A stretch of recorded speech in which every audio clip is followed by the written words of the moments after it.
population and people are the problem. We have to reduce something to zero. We have a population of 6.8 billion, which will probably go to 9 billion unless we vaccinate, unless we educate in third world nations. Then we can reduce the population by 10 or 15%. Let's talk about 10 to 15% of 6.8 billion people for a moment. Do you know what 10 to 15% actually means? Huh? Do you get an idea? Do you have any clue whatsoever? We're talking about possibly over 100 million deaths the first year. Then maybe they'll go with $1 billion, huh? How about taking out $2 billion? Ted Turner's on record and saying, hey, 350 million for the world. Then he gets confronted by We Are Change in 2008. And instead of 350 million, no. That's not Ted Turner. That's not me. I go by the United Nations numbers. I think 2 to 3 billion is a good number. Really? So 2 out of every 3 human beings currently on the planet has to die for Ted Turner, the guy who owns more land and acreage than anybody else on the planet. We have to die so this man can have some kind of an astute mustache power.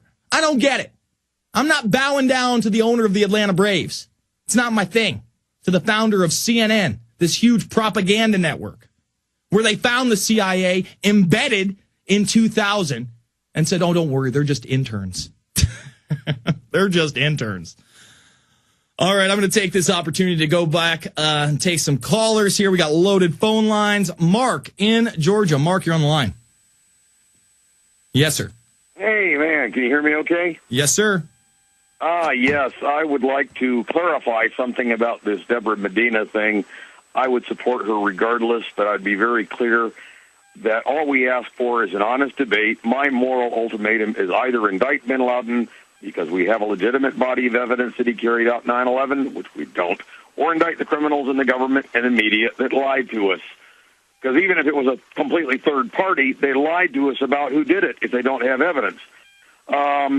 But basically what you said is we're a cult. I went to a cult awareness conference back in the early 90s, and Dr. Paul Martin gave a presentation of the psychology of cult manipulation tactics. And what he explained is they don't typically kidnap people or hold them against their will. What they do is they maintain a delusion. The group knows what's best for you, and we're doing it all in your best interest. And they have these various manipulation tactics, like using loaded language like conspiracy theory and paranoid. You know, you're paranoid because you look at the evidence and follow where it leads. Mm-hmm. And then they maintain a pressure tactics and you know, it's like we love you as long as you comply with our norms.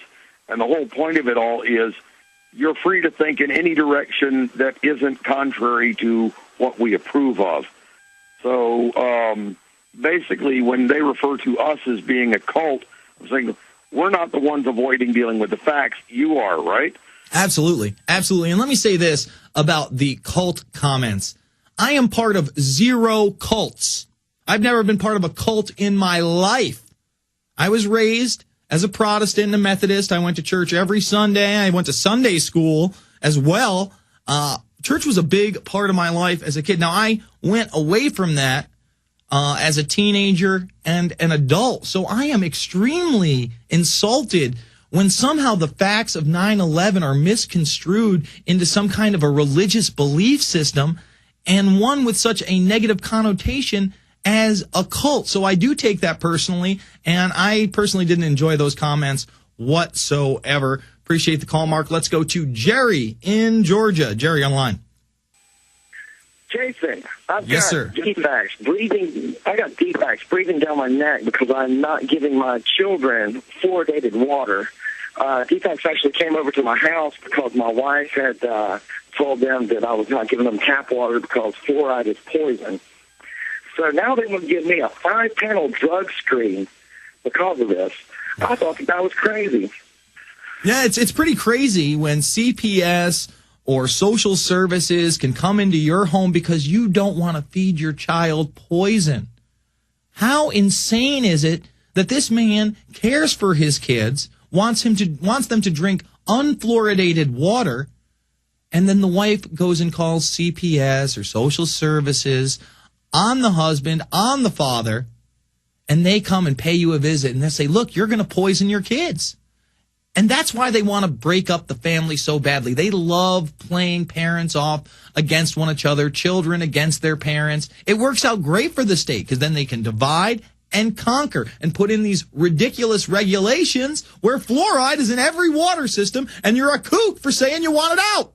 That's the country we currently live in. We can't deal with hardcore realities like fluoride, like 9/11 truth, like the war never ending, like domestic wiretapping everyone through your cell phone, through your computer. The track, trace, database system has been here for years, and no one seems to care. No one seems to mind. Everyone just goes about their regular business as if it's not happening. Well, I got news for you, folks. It is happening, and it's time to step up to the plate and try to knock one out of the park on so many of these issues, whether it be your child being spied on from his school teachers through the computers that you buy with your tax dollars, that you send laptops home with your kids, and then all of a sudden they can hack into them, to the hidden cameras in the school bathrooms, in the showers, standing up to the fluoride in the water, the chemtrails in the air.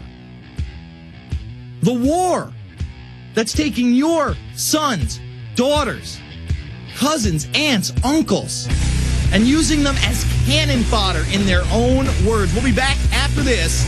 It's the InfoWarrior with Jason Bermas, PrisonPlanet.tv, Infowars.com. We have a host of other issues that we have not tackled yet. Pennsylvania man dies when 911 calls unheeded. With her boyfriend in severe abdominal pain, Sharon Edge called 911 for an ambulance on the early morning hours of February 6th. It's out of Pittsburgh, by the way, where the G20 was. Heavy snow was falling, so heavy it would all but bring a standstill to the city. However, when you call 911, you expect some kind of a response, not just help is on the way. Nearly 30 hours later, we're talking more than 24 hours later, no such help arrived. They called 10 more times. 10 more times. 4 911 calls to them and at least a dozen calls between 911 and the paramedics.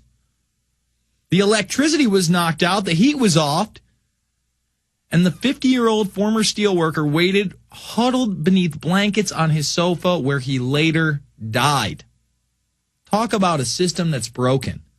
A 911 system that's supposed to come and save your life. You call over 10 times in over a 24-hour period. They tell you help is on the way, and you have to sit there and watch your loved one die as you can do nothing. That's the system.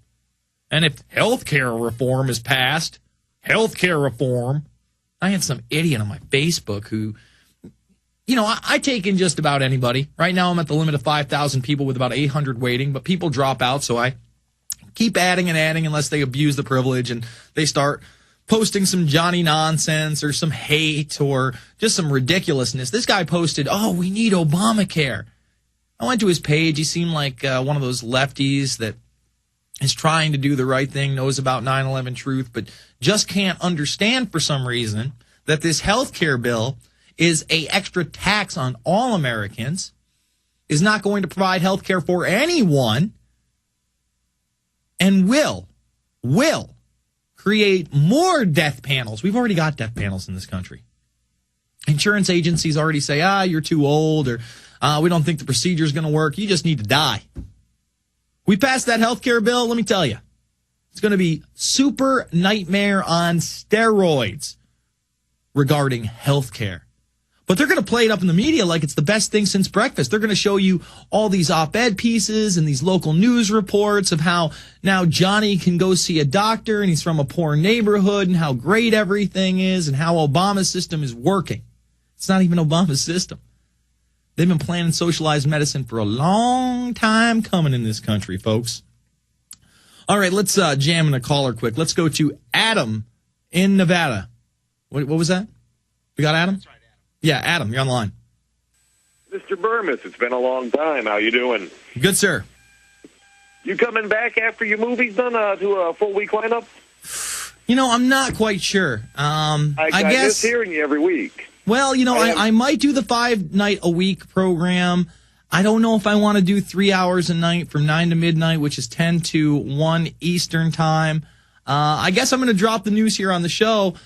Following the release of Invisible Empire, I will continue to be doing a show, whether it's once a week or 5 nights a week. I haven't really decided yet, but I am going back to New York. So I'm going to have to arrange it somehow where I'm able to broadcast from New York. I do have the equipment, but then I have to see who's going to be here because it will be broadcast, obviously, through Infowars.com and PrisonPlanet.tv.